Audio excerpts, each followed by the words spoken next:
Game Betang number 786 Zelpon lam ka hanthira hun nile kumte in thlak lai ka muwa hele tang hian kapa hon rim khiat thia helai ni sen sa hian kanu thazar lim do min khiat chho ti thin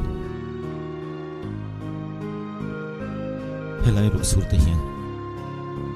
kan fawang huna pi pu te mi ngai tira helai thla sikhian kan loti ni lumron ai thin iraman ni lo min ti thin ma se inga nge karam ang ka ngai tlat rami yang lo min ti thin ma se inga nge ke ma ne in ang tlat ka khiat Game Betang number 786 Zelpon lam ka hanthira Mumang ramawan lal nu chukak mutin ama tel veti in kay virti in min coaching mirang tak ni chungin ma ni mi ti ang mai nai lanani atu soi thin te ka riat chu changin pian non le chak oma ain tiam na chang te hian thilhan pi saka chak om thin ieng turma ni lo min ti thin ani chone nga nge katang kho vela do thin ke ma anga ni lo han ti thin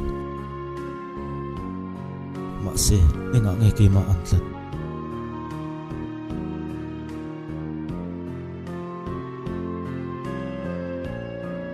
Game Betang number 786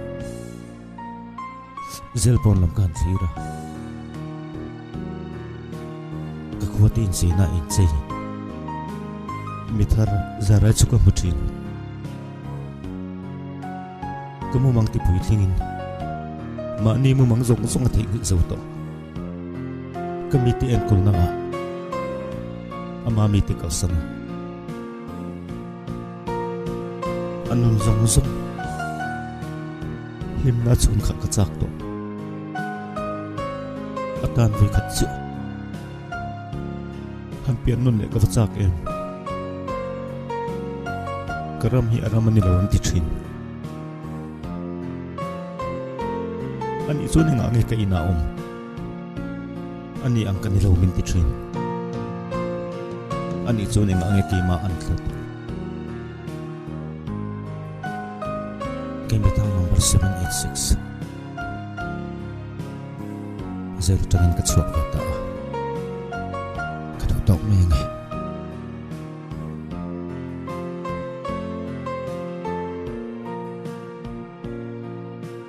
ka ti zong kha